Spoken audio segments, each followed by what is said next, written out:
גם לוקח את ה-M16 שלו, שם לו תף א' על החזה, בינתיים השניים הנוספים... צה"ל!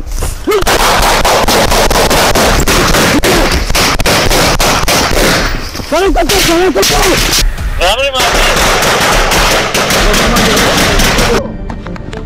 سيبني سيبني سيبني وقف وقف وقف وقف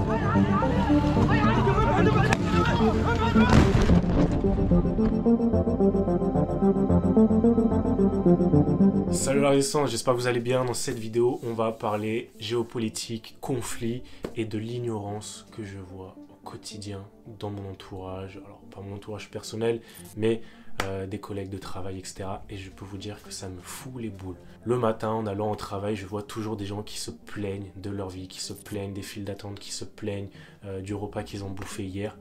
Et il y a des gens réellement qui ne se rendent pas compte de la chance qu'ils ont de pouvoir être avec leur famille, de pouvoir manger du pain, des chips, peu importe. Et ils se plaignent. Ils arrivent à se plaindre tout le temps. Alors que dans les pays voisins, il y a des gens qui se font trucider, des gens qui se font massacrer la gueule et qui perdent des enfants, des femmes, des cousins, des nièces tous les jours. Okay, et eux, ils sont là au chaud, ils sont dans leur cocon, dans leur bulle, et ils pensent qu'en fait ce qui se passe à la télé, c'est pas pour eux, c'est...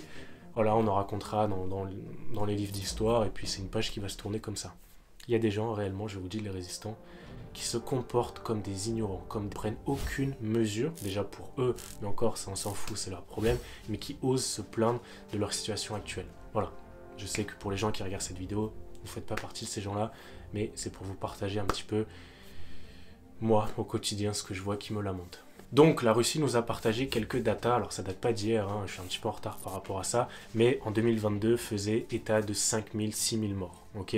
2023 ils n'ont pas partagé leurs statistiques, même si j'aime pas appeler ça des statistiques parce qu'on parle de vie humaine quand même, mais voilà, pour qu'on puisse parler clairement, tout simplement, 6000 morts recensés.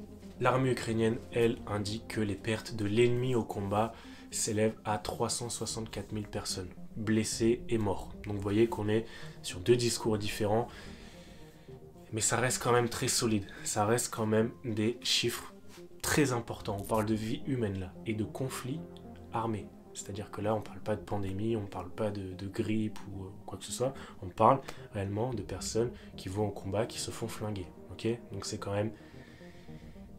sacré chiffre. Ensuite, on a le président allemand, enfin l'ancien président allemand qui ne soutient pas la décision de ne pas partager des missiles Taurus avec l'Ukraine. Donc là, c'est pareil.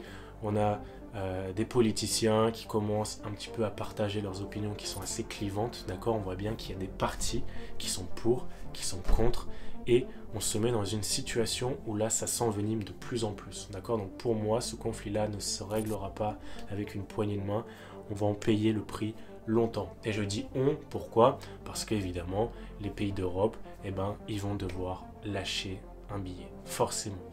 C'est comme ça que le monde fonctionne, il va falloir lâcher un billet et ce conflit ne se réglera pas avec une poignée de main. On est parti trop loin et connaissant les deux oiseaux, alors pas personnellement, mais en voyant le caractère, je pense pas que l'ego sera mis de côté, surtout quand on parle d'un conflit qui a causé tragiquement la vie de milliers de personnes.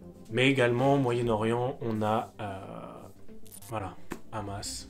Je pense que vous êtes tous au courant de ce qui se passe, je l'espère. Pareil, le conflit ne va pas en s'améliorant. Maintenant, c'est en Cisjordanie que les attaques font rage, mais c'est pareil, on a ce conflit-là qui, à mon avis, ne va pas s'arrêter d'ici demain. Donc là, vous voyez que sur plusieurs fronts dans le monde, bah, c'est sacrément la merde. Et il y a des gens qui vivent dans l'ignorance, des gens qui ne se préparent pas. Donc moi, les résistants, bah, vous savez, le conseil que je vous donne, c'est préparez-vous, maîtrisez votre armement, votre plan d'évacuation, révisez les fondamentaux que vous avez appris notamment dans le e-book, etc. Creusez les pistes. Parce que pour moi, le jour où la menace arrive, c'est trop tard. Si on n'est pas préparé déjà mentalement, je dis juste même mentalement, c'est le minimum, autant vous dire que c'est très compliqué. Surtout quand on a des responsabilités, des personnes qui comptent sur nous, ben là, c'est compliqué de sortir du savoir comme ça, de nulle part. Voilà. Petite vidéo pour vous partager un petit coup de gueule, mais j'espère que ça vous aura plu et je vous souhaite une très bonne soirée. À très bientôt. Ciao.